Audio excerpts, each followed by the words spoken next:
사실은 바로 부양가족에 대한 기본공제를 좀 많이 실수를 하십니다. 연간 150만 원의 이 기본공제 대상자냐 아니냐에 따라서 한 분만 공제를 받으실 수가 있고요.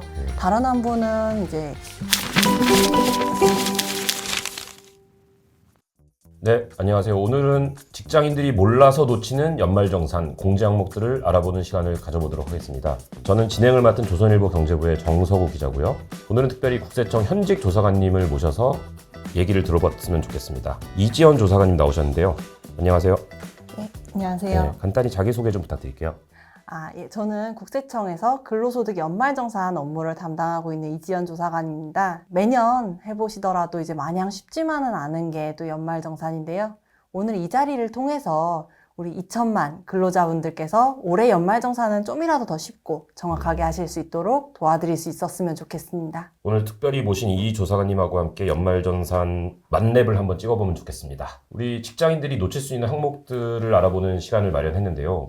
의료비, 카드 사용액 여러 가지 항목이 있지만 직장인들이 가장 많이 놓치는 많이 헷갈려하는 그 공제 항목이 뭐라고 보세요? 사실은 바로 부양가족에 대한 기본공제를 좀 많이 실수를 하십니다. 아무래도 가족은 바뀌는 경우가 거의 없다 보니까 조금 방심하기 쉬운 부분일 수가 있는데요. 연간 150만 원의 이 기본공제 대상자냐 아니냐에 따라서 신용카드 사용액, 기부금, 교육비 등 이제 다른 소득공제나 세액공제도 같이 가능한지가 달라지기 때문에 가장 기본적으로 잘 챙겨보셔야 할 항목이라고 보시면 됩니다. 먼저 저도 개인적으로 많이 궁금했던 걸 좀 여쭤보고 싶은데요. 네. 이 소득이 없는 부모님 병원비를 이제 30, 40대 자녀가 대신 내는 경우가 많을 수 있는데, 예를 들면서 누나랑 제가 있는데, 네. 아버지 병원비로 2천만 원이 나와서 누나가 1천만 원 내고 제가 1천만 원 냈다. 이런 경우에는 각각 공제를 받을 수 있는 건가요? 이런 경우에는 이제 아버님을 기본공제 대상자로 올려서 150만 원의 공제를 받으신 한 분만 공제를 받으실 수가 있고요. 다른 한 분은 이제 의료비 세액 공제를 받으실 수가 없습니다. 어느 분이 공제를 받을지 먼저 형제 자매들 간에 협의가 먼저 돼야겠네요. 충분히 협의가 된 다음에 이제 공제를 받으셔야 되는 부분입니다. 근데 이제 가족들이 항상 화목하지만은 않기 때문에 그렇죠. 이 협의가 안 돼서 서로 부모님 공제를 받겠다고 할 수도 있고 서로 연락 안 하고 지내는 분들도 많잖아요. 네. 이렇게 교통 정리가 안 되는 경우는 어떻게 됩니까? 여러 자녀가 이제 부모님 인적공제를 신청하는 경우에는 이제 한 분만 받을 수 있기 때문에 실제로 생계를 같이 하고 있다는 사실, 즉 진짜 부양가족인 분만 공제를 적용받으시는 게 맞습니다. 그러니까 그 진짜 부양가족 사실이라는 점을 입증했다는 걸 어떻게 입증하나요? 원칙적으로는 이제 주민등록상 동거가족으로서 근로자의 주소에서 이제 현실적으로 생계를 같이 하고 있어야 그 부양가족으로 인정을 받을 수 있고요. 다만 근데 이제 부모 자녀 간에는 이제 주거 형편상 별거하는 경우도 많기 때문에 사실 생계를 같이 하고 있다는 점을 실제로 입증하려면 생활비 부담 사실이라든지 여러 가지 사실관계를 좀 종합해서 판단해야 됩니다. 근데 실제로 보면은 부모님을 이제 같이 어떤 자녀들이 둘 다 모시지 않고 둘 다 조금씩 생계비 보태드리고 이렇게 반반씩 모시는 경우도 많을 텐데 이런 경우에도 한 명을 정해야 된다. 그럼 어떤 기준으로 하나요? 일단 저희는 이제 가족 간에 협의된 사항을 가장 우선적으로 인정을 해드리고 있고요. 다만 이제 그게 안 돼서 중복으로 들어온 경우에는 직전 연도에 공제를 받으신 분을 먼저 이제 우선적으로 인정을 하고 올해 있습니다. 연말정산이면은 작년에 부모님 공제를 받으신 누나가 받았다. 그럼 누나한테 우선권이 있다는 거죠? 일단은 이제 누님으로 보고 두 분 모두가 이제 받으신 적이 없다고 하시면은 아무래도 좀 더 유리하게 소득이 좀 더 많으신 분께 인정을 해드리고 있습니다. 네. 아버지, 어머니뿐만 아니라 할아버지, 할머니, 장인, 장모, 시아버지, 시어머니 이런 모시는 분이 여러 명인 경우에도 기본공제가 다 되는 건가요? 그럼요. 부양가족의 범위에 들어가기 때문에 인원의 제한은 없이 모두 다 가능하고요. 다만 그 범위가 시아버님, 시어머님 그리고 할머니, 할아버지 이렇게 넓어진다면 다른 동생분이라든지 아내분이라든지 이런 분들과 처제, 처남 중복되지 않도록 조금 더 조심을 하셔야 될 겁니다. 우리 그 기부금 공제를 부양가족도 받을 수 있다고 들었는데요.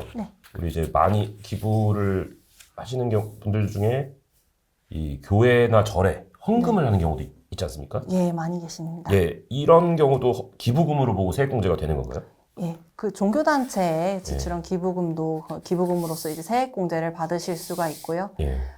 부양가족이 지출한 기부금도 세액공제 대상이긴 하지만 그 전에 그 부양가족분이 연간 소득 기준을 초과하는지 한 번 예. 더 확인해 보셔야 됩니다. 근데 그 교회 헌금이라는 게 사실 어떤 통 같은 데다가 이렇게 돈을 넣을 텐데 네. 그 입증을 어떻게 하죠? 교회 기부금을 이제 내신 경우에는 이제 요청을 하셔서 기부금 영수증을 꼭 끊어서 받으시면 됩니다. 그거를 예. 증빙으로 같이 넣으셔야 돼요. 예, 그 종교단체 사무국 이런 데다가. 예. 자, 근데 말이죠. 그 연소득 100만 원이면 월 9만 원도 안 된다는 얘기인데 뭐 토요일에 뭐 편의점 아르바이트 하루만 해도 이 금액은 넘을 것 같은데 이 부양가족 기준이 너무 엄격한 거 아닌가요? 지금 말씀하시는 연소득은 이제 이자나 배당 또는 이제 사업소득 이런 종합소득을 기준으로 연간 소득이 100만 원이 넘는 경우에는 부양가족에서 제외된다고 보고 있고요. 예. 근로소득만 있는 경우에는 연간 총급여가 500만 원을 넘지 않는 가족은 부양가족으로 넣으실 수가 있습니다. 그러니까 식당 아르바이트도 하고 쇼핑몰 운영해서 사업소득도 있거나 아니면은 뭐 책 써서 인세도 있고 이런 분은 100만 원이고 네. 그냥 근로만 하시는 분들은 500만 원이다 이거죠. 순수하게 예. 근로소득만 있는 분들은 연간 총급여 500만 원을 넘지 않는지를 기준으로 부양가족이 되는지 여부를 판단하고 있고요. 예. 지금 말씀 잠깐 주셨던 그 편의점 아르바이트의 경우에는 일용근로소득으로 돼 있는 경우가 있습니다. 그럴 때는 이제 일용근로소득인 경우에는 소득이 얼마냐에 관계없이 부양가족으로 넣으셔도 됩니다. 100만 원을 넘든 500만 원을 넘든 예. 예, 부양가족으로 포함이 된다는 거죠. 예. 우리 소득이 이제 근로소득, 무슨 사업소득, 뭐 인세 같은 기타 소득 여러 가지가 있는데 여기서 100만 원이냐 500만 원이냐를 따질 때 양도소득세도 들어가나요? 예, 양도소득세도 들어갑니다. 음. 그래서 이제 부모님이 갑자기 땅을 파셔서 양도소득이 100만 원 이상 발생하셨거나 뭐 새롭게 사업을 시작해서 또는 취업을 해서 연간 소득이 100만 원을 초과한 경우에는 잊지 마시고 꼭 부양가족에서 제외를 해주셔야 됩니다. 그 부모님들하고 뭐 친척들 어떻게 지내시는지 수시로 체크를 좀 해야겠네요. 안 그래도 이제 연말정산 시즌은 또 연말, 연초 이렇게 걸쳐 있는데요. 이제 바쁘시겠지만 전년도 공제 내역을 그냥 그대로 신고하시기 전에 새해 맞이 겸 이제 부양가족 공제로 넣으실 가족분들께는 인사차 전화 한번 하셔서 근황 좀 물어보시고 하시는 게 훨씬 더 안부도 묻고 좋습니다. 효자도 되고 그럼요. 환급도 받고 좋죠. 그 화목한 얘기를 하다가 조금 불편한 얘기일 수 있는데 우리 살다 보면 이제 이혼을 할 수가 있죠. 전업주부라서 소득이 없었던 아내가 이제 부양가족 공제를 받다가 네. 뭐 예를 들어서 올해 여름에 이혼을 했다. 그럼 절반 정도 같이 산 건데 기본 공제를 받을 수 있는 건가요? 아니면 1원도 못 받는 건가요? 혹시 이혼 계획이 있으셔서 아니, 그 제가 하겠다는 건 아니고. 배우자분께도 한번 여쭤봐야 되는 부분이기는 합니다만 일단은 이제 연도 중에 이혼을 하신 경우에는 그분을 이제 기본공제 대상자로 올리시면 안 됩니다. 기준은 올해 12월 31일 기준으로 법적인 부부인 상태여야 기본공제를 받으시는 게 가능하시니까. 근데 실제 우리 연말정산은 이제 올해분이면 내년 1, 2월에 하게 될 텐데 그럼 내년 1월 초에 이혼했다. 이러면은 올해분 연말정산에 대해서 기본공제를 받을 수 있는 건가요? 그럼요. 받으실 수 있죠. 기본공제 150만 원 공제는 받으실 수가 있습니다. 다른 얘기로 좀 넘어가 볼게요. 그 비슷한 얘기일 수도 있는데 모시고 살던 어머님이나 아버님이 돌아가셨다. 뭐 예컨대 올해분 연말정산인데 올해 가을에 돌아가셨다. 이 경우에도 12월 31일 기준 부양가족이 아니니까 연말정산을 못 받는 건가요? 이 경우는 좀 다릅니다. 이제 연도 중에 실제로 부양하던 부양가족이 돌아가신 경우에는 살아 생전 상황에 따라서 판단하도록 돼 있어서요. 그해 연말정산까지는 부양가족 공제가 가능하실 겁니다. 다만 이 경우에도 돌아가시기 전까지 혹시 소득이 있으셨던 것은 아닌지 꼭 확인을 하셔야 됩니다. 요즘 맞벌이 부부가 많은데 연소득이 비슷해서 그 자녀 부양가족 공제나 의료비, 교육비, 보험료 이런 거를 이제 어느 쪽한테 몰아주는 게 유리할지 고민하는 경우들이 많을 것 같아요. 이걸 어떻게 미리 확인할 수 있는 방법은 없을까요? 어느 쪽이 유리한지. 일단 통상적으로는 소득이 조금이라도 많은 예. 쪽에서 공제를 많이 받으시는 게 유리한데요. 예. 요건들이 조금씩 다 다를 수 있기 때문에 예. 이럴 때는 국세청에서 연말정산 미리 보기 서비스를 운영을 하고 있습니다. 네. 한번 공제를 배우자분께도 넣어보시고 또 이제 본인한테도 넣어보시면서 어느 쪽이 더 유리하신지 한번 계산해 보시고 나서 연말정산 계획을 짜시면 예. 아무래도 좀 더 수월하게 연말정산을 하실 수 있을 겁니다. 예. 홈택스 홈페이지 말씀하시는 거죠? 예, 그렇습니다. 네, 우리 조사관님 제가 명함을 보니까 소속이 원천세과라고 나와 있던데 우리가 지금 연말정산 얘기를 하고 있잖아요. 네. 근데 원천세는 뭐고 연말정산이랑은 무슨 상관인지 우리 시청자들한테 간단히 설명 부탁드려도 될까요? 원래 그 직장인 여러분들께서 매월 원래 소득 급여를 받으실 때 소득세와 뭐 4대 보험 등을 뺀 금액을 월급 통장에 입금을 받게 되시는데요.